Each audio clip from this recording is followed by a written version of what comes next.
Good evening, viewers. Welcome to another episode on New Hampshire Homesteader. Today we're going to take another look at the Dyna SC-16 Rapid Split. I've got about 50 hours on this machine so far. Very impressed. Really well built machine. A lot of really great features on the deck here.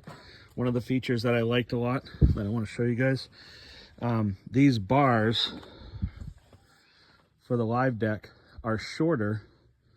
Here to here is only about 4 feet, and then here to here again is about 4 feet, and then this one is about 6 feet in between that bar and this bar here, and that's to accommodate your shorter logs. I really wasn't sure 100% why that was like that. I thought it was just originally I thought it might have needed to be that way to miss some of this gear in here in the hydraulic tank and stuff, but I think it was actually done on purpose to help accommodate shorter logs when you go to put them up on the brow here.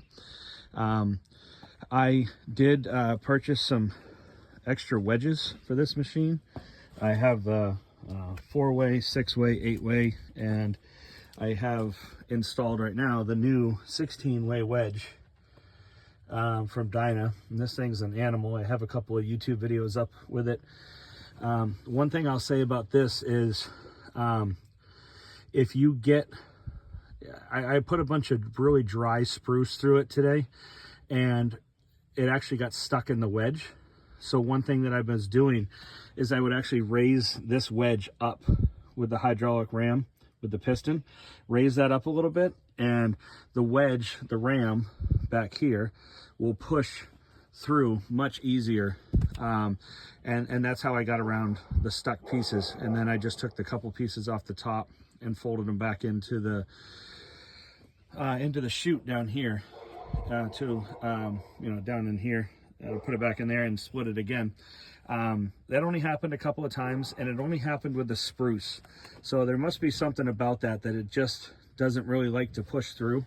But what I noticed was if this ear right here is down on these bars, there's nowhere really for the piece of wood coming out of here to go. So I raised that up just a little bit, and that really seemed to cure the problem. This wedge is very strong, very well built, and very fast. Most of those wedge chunks that I was putting through it today were probably 14 to 16 inches across, so good sized chunks. And this is the stuff that you're getting out of that 16-way wedge. So it's all, if you're doing any kind of bundle wood, this is absolutely perfect for that. If you're delivering firewood, I've used it for hardwood as well, not just this softwood pine and hemlock spruce.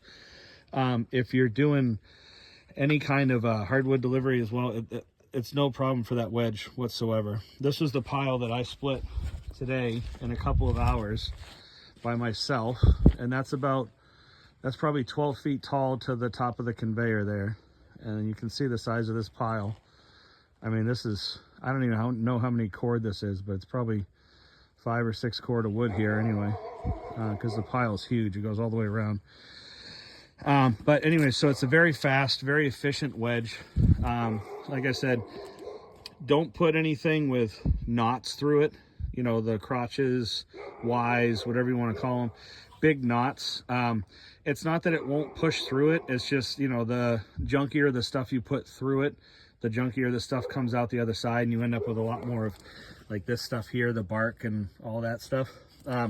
One quick thing, since we're doing a little review here for the 50 hour is, so this, you have to watch out for debris stacking up around your drum here, because what I noticed happened today is some debris got under there, and it actually walked this belt over to the right side of the chute here. So these are pretty evenly spaced now, and before, this belt was pushed right into this side here. So the way I adjusted that is I loosened up the nuts and the bolts down here on the bearings and the adjuster, and I actually just let this run. I just turned the button up here to let this run, and then I adjusted it when it was running, and it seemed much easier, and then I just tightened it up, and everything's been fine since. So pretty easy fix. But up here there has been a couple issues with the machine, but Dyna has been absolutely phenomenal.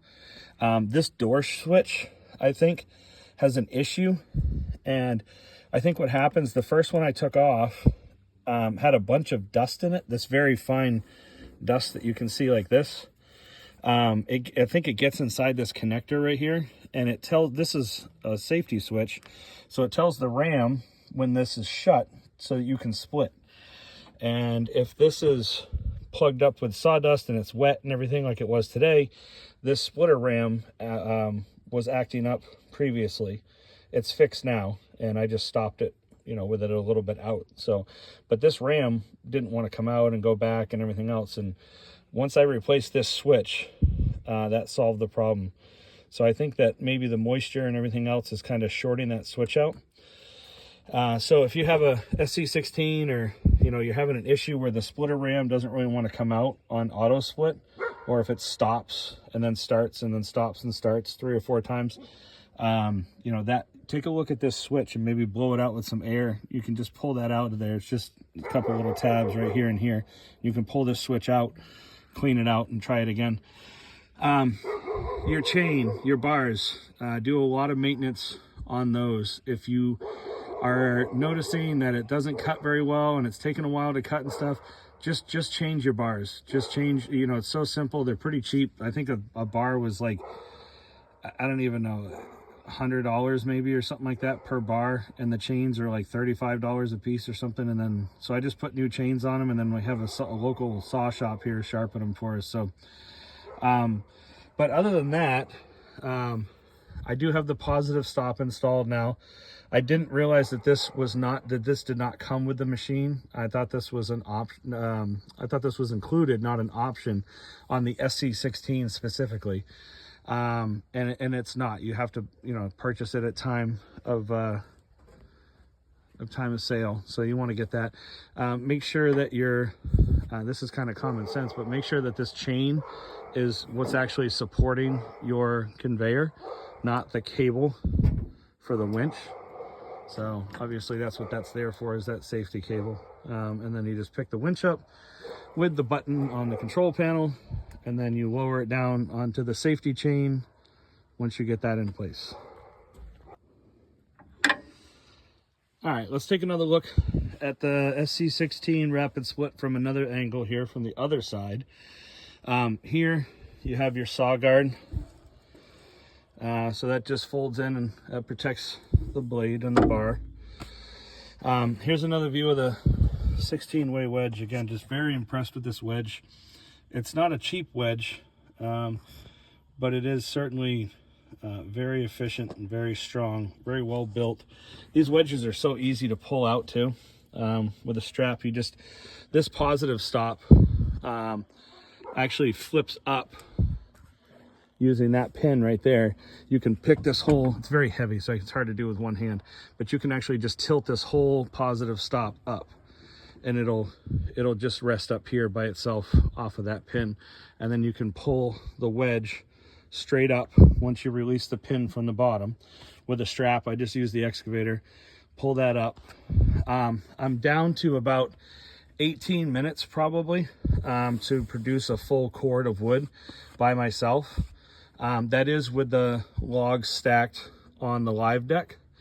So I stack probably, depending on the size of the logs, you can see the pile in the background there. They're anywhere from 8 to 12, maybe 14 inches at the biggest around.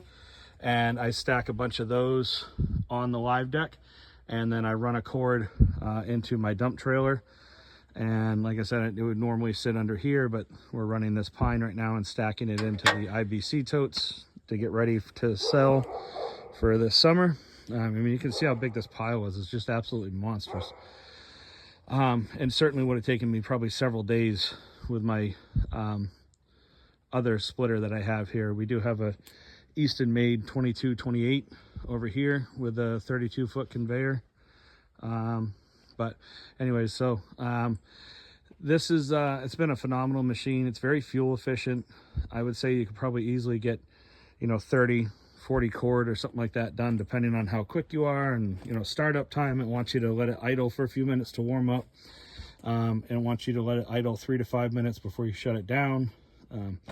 We've still been having some fairly cold weather here, so I let it idle for probably 10 or 15 minutes before I get ready to start cutting. The discharge chute is awesome. You can flip this up here like this, and the chips will just kind of blow out like they have been here. I usually have a container underneath this, but I'm getting ready to move this machine and the container was full, so I just finished my splitting for the day. And yeah, that's about it. I think for the 50-hour review, like I said, the oil change and all that stuff's due at 250 hours, I believe, is the first service. That's what Dyna said. So we'll take care of that when the time comes. In here, the toolbox, you know, we got some tools here to change the chain with. We got some spare chains, got a socket for the nuts on the bar, and a hammer.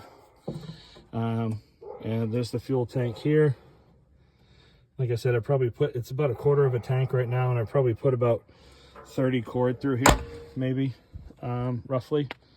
Here's the shot at the wedges. It's got this awesome wedge carrier on here, so these stay right on there when you're traveling, transporting it. And then you have the 4-way wedge here, you know, the 1-way, 4-way, and then you have the 6-way here, and then we have an 8-way wedge on the ground over there, behind that stump. So anyways, yeah, it's a very well built machine. It's a great investment. It saved a ton of time, and Dyna's been nothing but awesome to deal with. So if you have any questions, you know, leave it in the comments, like, subscribe. Thank you very much. Have a good night.